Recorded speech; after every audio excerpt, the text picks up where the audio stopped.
What is going on, y'all? Goofy Rexy here, and hope everybody is doing well. And welcome, guys, to week number 29 of the Weekly Headliner Update. Now, if you're new to the Weekly Headliner, this is where we discuss what is upcoming this week in Marvel Strike Force, and then we recap some of those important and hot topics from the previous week as well. Now, this week, we have some pretty important blitzes to pay attention to, so we're going to go over that briefly. We also have the Conspiracy Theories event and the Classic Look event that's going on as well. So we're going to go through some quick calculations to make sure that you can get what you want out of this event here. Captain Sam Tex from last week. Number one, we were surprised that he was available, but we're going to talk about some text issues here that were clarified and whether or not how we necessarily feel good about it and what that means for the game. Maria Hill, we got an update on where she's going to be released, and a lot of characters are on the move right now to different orbs, to different stores. So we're going to go over that and so much more, guys, in this week's Weekly Headliner Update, and we're starting right now.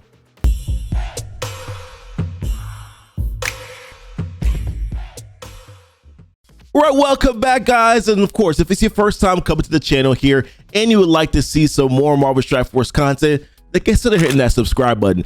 Also hit the notification bell so that you will know when my videos do go live. And then down below, guys, in the description, there are a few links that are down there. One to join my Discord. You can also follow me on Twitch, where I do stream some Marvel Strike Force and some Marvel Future Revolution content as well. On a few of the links to follow me on Twitter, follow me on Facebook, Patreon, and then also Amazon coins, guys. If you're looking to save onto your purchases here in Marvel Strike Force, save some money, even on other mobile game purchases as well, then Amazon coins is right below for you. So take a look at that link as well. But let's get into the first topic for this week, which are our blitzes.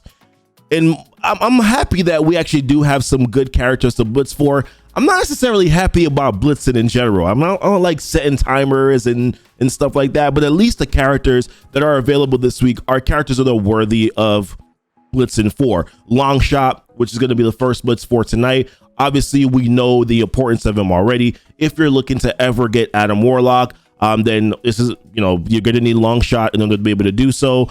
So that's pretty important for you to be able to get some shards for him.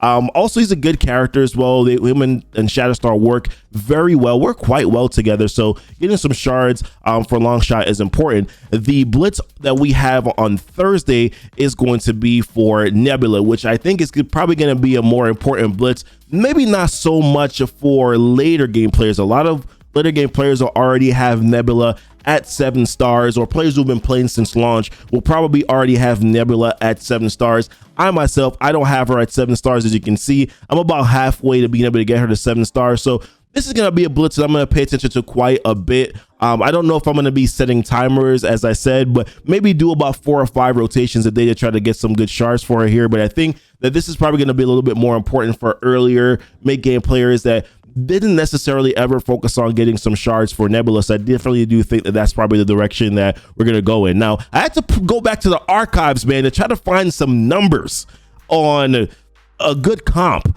for maybe where the numbers could land here for an important character. And the last one that we saw that we had that was actually important was Iceman. Now, like I said, I think that for later game players that I don't know if the numbers are going to be 52 million. I don't think that it will be that high because I think a lot of them already have this character at 7 stars, close to 7 stars. So I don't think that you're going to see the numbers being this high, but maybe probably in the high 40s, maybe, right? There's going to be blitz predictions that are going to be going out in those Discords later on. So pay attention to those numbers and then figure out where you need to land. But I do think that this kind of gives you an idea. 52 million, 1 to 100, top 1, 36 million, top 2 to 3, so on and so forth. This kind of gives you an idea here, but either way, good blitzes for this week. Get yourself prepared for them. Set your timers if you need to, and go grab those shards.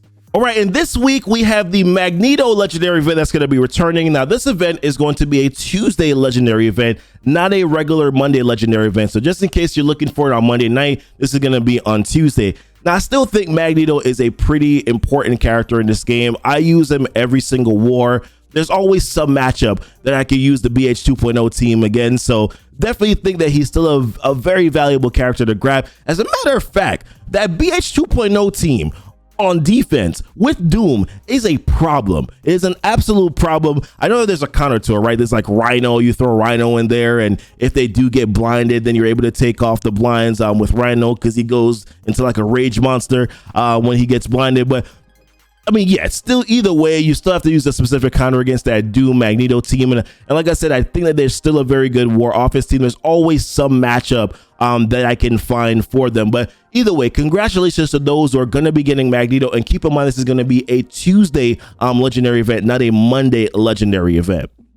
Now, the next thing that I wanted to talk about here next topic I wanted to discuss was the events going on right now, conspiracy theories, and then we also have classic looks. So these are both running next to each other. So conspiracy theories is the event campaign for Sharon Carter, and then classic looks is the event where you can get those silver face bits that you need to grab that classic costume for Captain America. The calculations on this are kind of, well, for conspiracy theories, they're kind of the usual, right? 200 cores per day. You should be able to get a 4-star Sharon Carter, even if you didn't buy her. I think if you want to get a 5-star character, the usual calculations is that you have to spend about 400 cores per day in order to be able to solidify getting a 5-star character for the event campaign. That's typically how those usually work. For classic looks, as you are spending your campaign energy for conspiracy theories, then you're going to be able to climb through the milestones here to get what you need for the silver face bits that you need. And of course, also some additional gear pieces. You're going to be able to climb through these milestones. The classic looks is a 2-day milestone. So it's a recurring 2-day milestone for the remaining 12 days of the event. You know, the math on that, what it looks like right now, in order for you to be able to get all of the milestones, let's go back. In order for you to be able to get all of the milestones, so all 24 milestones, you will need to spend upwards of 500 cores per day, which I know is kind of crazy. Now, keep in mind, you don't need to get through all 24 milestones in order for you to be able to get the costume, the silver face costume. As a matter of fact, once you get to milestone 17, you can probably stop if all you care about is the gear. And if you do want to if you are interested in getting the costume, then you actually only need to get to milestone 19 in order for you to be able to get enough silver face bits to get the costume, which would equate to spending 200 cores per day, which you're probably going to be doing anyways to try to get those orbs, to try to land those Sharon Carter shards. So just wanted to kind of give you guys an update on that. I didn't see any math around that talked about it, so just wanted to give you a heads up. 200 cores per day for the Sharon Carter event. You're getting 528 free energy for every day anyways. So if you add up those extra refreshes that you get using your 200 cores per day, you'll be able to get to milestone 19, which would be enough for you to be able to land those bits that you need to grab the Captain America costume at the end of the event. So just wanted to talk about that. Some other events going on, or the other event going on this week, is that we do have Chaos Theory. That's going to be on Friday. There will be a double drop event for characters, the Wakandan characters that you do need in order to be able to do this Chaos Theory event, which is on Friday. So you can land those silver promo credits and those gold promo credits that you do need. So get yourself ready for that, guys, and let's talk about our hot topics from this week and from the previous week. All right, so the first hot topic for this week really is, we're going to start off with Captain Sam.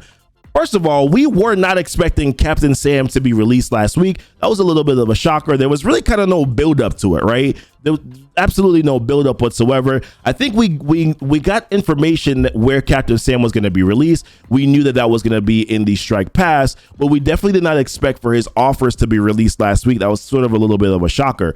But with that being said, a lot of us, content creators, we try to do an update or try to give players guides on, hey, what's here for? Should you be investing into Captain Sam? And that was quite challenging because a lot of the text that was in game did not match up with the text that was in MSF.gg, which is usually what I use to give recommended tier 4s. And also in gameplay, when you use his special ability, if he killed a character, then you can sort of see that the adding up of the speed bar wasn't calculated to what it needed to be. So they went back and they made an update here to change some of the text. They wanted to clarify some of what was being listed here in the game. So Stars and Stripes. The level 7 upgrade text is missing the call out to gain taunt for 2 turns, but it is the final description. We'll be updating the upgrade text here. Now, I would like to point out and add this information in there. While they are going to be changing that so that the tier 4 will now read that he is going to be doing that 2-turn taunt, one of the things that they also have failed to mention, which they have the text here now, one of the things that they also failed to mention is that this 50% chance to assist from one non-summon skill ally actually goes to 100% chance as it reads in msf.gg. So if you take a look at this here in msf.gg, stars and stripes, once you upgrade it to level 7, it goes to gain an assist from one non-summon skill ally, and the way it reads right now is 50% chance, and it doesn't make any sort of an update here in game when you decide to upgrade that text. So that's something that they still do need to make a clarification on, which is something that I think we need to sort of alert them to as well. But the bigger issue that I found, and I think a lot of players are having some issues with right now, is this ultimate ability, Freedom Flight. So the text is getting a clarification of how the ability grants speed bar. The ability first deals damage, then for each remaining enemy, it will grant speed bar for each enemy characters that are still standing. So the way that we understood this text is that it was based on the enemies that were already there, not if Captain America killed 1 or 2 of them, that then we would only be getting the speed bar for the enemies that are remaining. So this, I know some players are saying, well, they're kind of nerfing Captain Sam. Well, in reality, when you did gameplay, it never worked that way. So I guess essentially it's not a nerf because it was working the way that sorry, they intended it to, but no, but seriously, like that, I don't think it's a nerf. I just think that what it is that it was misleading information. We expected Captain Sam to work one way, and then when he didn't work that way, then the things didn't add up. And I think also some video footage may have shown differently, so I think that may be the reason why some players are upset. So what I'm saying is I definitely do understand the gripe and understand of that, because right now, like I said, it's for each enemy remaining and not enemies that are on the field, which is how the text initially read. Either way, like I said, strike pass this week for Captain Sam. So which means that once the Misty Night strike pass ends, which is going to be in a day from now, that we're expecting that at the conclusion of that the Captain Sam strike pass is going to start. I will say this: save your energy, save your dailies until reset time, because, well, do your arena attacks and stuff like that, right? Get those out of the way, do those things, because obviously you're going to want to stay ranking, and obviously raids, you're going to have to do the raids, but like your campaign energy stuff, right? Things like that, save your energy there, so that when the strike pass does go live, that you'll be able to use complete the rest of your dailies and use those towards your strike pass, and also wait to do that too, because sometimes it doesn't go live right at the time when it's supposed to go live, so just keep that in mind. Now, some other things to discuss here is Maria Hill, which is another Secret Avenger character. So we got some data mines here that shows that the Deputy Director Blitz will be starting on July 29th. So obviously we haven't got any game information on that yet, but July 29th is going to be next week, Thursday, which is when it looks like her blitz is going to be going live, which I'm assuming that at some point in time today, tomorrow, that we're going to be getting some information here on Maria Hill, that her blitz is going to be at that point in time, that she's going to be featured in the Red Stars too. So Captain America Sam is supposed to end tonight, from my understanding, or is it tomorrow? Let's see, how many more days do we potentially have on Captain Sam? I gotta look back into the archives.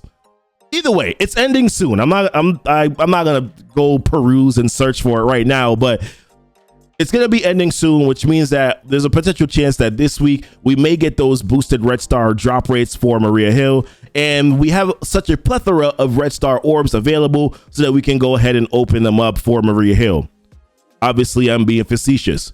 We do not have a plethora of Red Star orbs, because they literally did Sharon Carter last week, the week before, and then now they did Captain Sam. So if they do Maria Hill, I wouldn't be surprised, but that's going to be the blitz for it's going to be next week, Thursday. So I guess get yourself prepared for that. I think we called it, right? We called that Maria Hill was going to be a blitz release. I think that we saw that coming. Strike pass, they mentioned for Sam, they mentioned event campaign early for Sharon Carter. So not surprised that maybe that we're going to be doing another one for Maria Hill. I would hope that they would actually wait until next week before they do the boosted drop rates for red stars, but they don't love us, so therefore they're probably not going to anyways. We also got an update on Kestrel and where Kestrel is going to be landing from the previous blog post, that Kestrel's character shards are going to be going to the premium orbs. And premium orbs are sort of like whatever, because you don't get the character. I'm gonna be honest with you, since they've put AV into the premium orb, I have gotten 0 drops for anti-venom. 0 drops. And I open up my premium orbs every single week. Well, sometimes I let it accumulate to like 10 and then I open them up. But the point is, I open up my premium orbs. I don't hoard my premium orbs, and I have yet to get AV and any of those orbs, which just is kind of a feel bad thing. They have too many characters that are in there, and they just need to sort of like consolidate that orb. While I understand that Kestrel is a premium character, I think one of the things that they should really process and think about, you made the release method for Kestrel very easy for a lot of players who were playing the game at the time when Kestrel was released. And then now it's almost impossible for you heard my drop rate on AV. It's gonna be the same for Kestrel. So that's sort of kind of like whatever, dude. I don't know. I don't like that. I think like, I get the fact that she's a top tier character, probably the best character in the game, but still, in my opinion, you just, when you make a release method that easy, to throw a character in the premium orb seems a little suspect to me. Also, where I know that Silver Surfer is currently in the recurring raid milestones, but not everybody can get to those raid milestones. So where is Silver Surfer? Why is he also not made available for players to get at this moment right now? Was also another question, because you still gotta get to milestone 20 in order to be able to get any Silver Surfer shards. So why is it that we are getting a release for Kestrel where she's going to be going, and not a release for where Silver Surfer is going to be going? That's just something that I would like to mention and throw out there as well.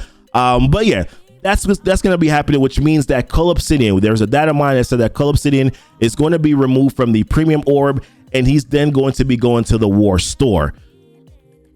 Yet another character that's going to the war store. This store is so crowded. They have so many things that are in there. There's a few things that need to get removed. I don't know why Blue Gear is in the war store. Somebody needs to explain that to me. I don't know why Blue Gear is in the war store. I don't know why we don't have another role or another slot to be able to grab another character in there. There are too many minions that are unimportant cables in the war store. I don't know why he has a node. I don't know why cables in the, there's a lot of things that they need to do with the war store. If you're gonna keep on adding so many characters there, long shots there now, they gotta do some consolidation here with the war store. Cole going to the war store also makes no sense, considering that the Black Order team, yes, they're still a top tier team in the game, but Cull Obsidian should never have been the premium orb character, nor should he be like a war store character. My man should be in a place like the raid store or something like that, which has its own issues as well. But just keep that in mind. Save your premium orbs until tonight when Kestrel gets released. Also make sure, or goes into the store, also make sure that Kestrel is actually there before you, at that boosted rate, the 2% boosted rate. I'm sorry, before you open up that orb. All right, just keep that in mind. Some additional updates that we did get also is that the milestone 2 orb, so we saw this in the data mine the previous week, we talked about this, but the milestone orb is going to be getting a change. Emma Frost is going to be going to the milestone orb. Agent Coulson is going to be removed from the milestones, and he's going to be going into the Blitz store on July 21st, which is going to be Wednesday of this week. So same thing again, save your Blitz credits, save your Blitz orbs, open them up if you care about getting some of those Agent Coulson shards, then save it then. But the understanding is that the way the milestone orbs, so you're gonna have to open up your old milestones because they're gonna be getting rid of those old milestone orbs. But the way the milestone orbs work right now in game, let's scroll down. Where we go. So when you're looking at the drop rate for the rare drop rate, right? You have the 70% for Symbiote Spider-Man, and then you have the 30% for Coulson. So it looks as if though they're going to be keeping Symbiote Spider-Man in the milestone 2 orb, which means that you're going to have the 30% for that Symbiote Spider-Man, and then of course the 70% for Emma, which basically means Emma typically tends to land a lot less frequently than you do get Coulson shards. So it's just one of those like a feel bad feeling because, you know, SSM is still hard to get. The entire symbiote team is still hard to get. So it just kind of feels bad. But I guess Emma being available somewhere is helpful. Hoard your milestone 2 orbs when you get them. Open them up in bulk. Not open up the old milestone orbs, but save your milestone 2 orbs when you get them. Open them up in bulk so that you can, I guess, it will feel better if you give you a higher chance, I guess, or it will give you a better opportunity to land the shards that you want. I don't know, man. The orb characters just suck in general, but just keep that in mind here. We also did get an update that Kitty Pryde is going to be going to the raid store. But raid store in general, I think is getting very crowded as well. There's a few characters that are in there that I think probably could get out. Like there's some minions that are in there, like Merc Soldier. I was looking to farm Merc Soldier shards because of the Skill Military event, and I was like, man, he's in the raid store? That's a weird move, right? So it's getting pretty crowded there as well. Bishop is currently in RTA, so the expectation is that he's probably going to be going to some store at some point in time soon. I hope it's not the raid store since they just threw Kitty there. Iceman has a note, so I don't know. I'm hoping that Bishop goes somewhere that is not that bad, but being that he's so important, I think that the expectations that I have should be quite low where that is concerned. We did get some other recurring updates here. So this one I thought was interesting. The recurring milestone update. We'll be updating the recurring milestones on July 21st with the goal to greatly increase their overall value. You'll soon find Orange Gear Elite Orb Fragments, Armory 14 and 15 Orbs, ISO 8 Ions, and L3 trading modules, in addition to increased amounts of purple and orange gear with the milestone rewards. Now, in general, it sounds cute. It sounds nice. We'll have to see exactly what it looks like on July 21st. So that's something that we'll definitely be paying attention to. And then the higher roller milestone. This one just made me LOL. With the recent increase to the gold economy. Yes, there was an increase. You're also going to be introducing gear tier 16 and the new level 85 cap. All right. With the recent increase of the gold economy and the second infusion coming in the near future, the higher roller gold milestone has been raised from its previous max of 2.7 million to 4 million, creating additional milestones and rewards. So do with that what you want. I don't necessarily know if that's a good thing or a bad thing. I probably will still be spending my 1.2 million gold per day, which is the way that I'm able to reserve gold in this game. Does it mean that I upgrade things slower? Yes, absolutely it does. But at least it also means that I have the gold that I need when I need it, right? That's kind of how I have to play this resource management game at this point in time. Last thing to talk about, guys, we saw this in the data mines as well, is that for the gamma raids, we don't know when this is going to happen, but gamma raids going forward, any gamma raid 3 and 4, no, this is a data mine that require the defender's trait will now also allow heroes for higher trait. No other trait restrictions will be affected by this change. So I guess this is a good thing. Misty and Colleen, they're okay outside of the war defense team. I think Misty Knight actually has a little bit more value within her kit, and some of those nodes can be pretty challenging. So it does give you a little bit of a better option going up those middle lanes to be able to use heroes for hire. A lot of players are probably already investing into heroes for hire because they're such a top tier war defense team anyways. So you're probably going to be able to get some good value out of this. I know that I'll be pushing up my Misty Knight and my Colleen Wing. I already had investment into Iron Fist, Luke Cage, already, so there, and JJ was already there, so I'll definitely be able to get some additional value out of heroes for hire if I choose to run the middle lane. But I'm typically on the outside, which, by the way, Kree, Falavel being on the outside lane now, I'm pretty excited about that for the next time when the gamma raids roll around. I don't know why I just said excited and gamma raids in the same sentence. It doesn't really go together, but I did it anyways. But either way, these are the topics, guys, that I want to talk about this week. This is pretty much it. I don't think there's a few other things to go over, but I figure let's just end it here, guys, and we can talk about some other things later. But appreciate you guys watching the video. Like, subscribe if you haven't done so already. Share the video as well. Check out the links down below. Like I said, Patreon, Amazon coins, man. Save some money on your Marvel Strike Force purchases, guys. Follow me on Twitch, where I do stream MSF content weekly. Follow me on Twitter, Facebook, all that stuff. Join my Discord as well, guys. Appreciate you guys so much. Have a good week. Y'all be blessed. And y'all be safe. Whew. Oh, man. Words. Words. So many words. So many words.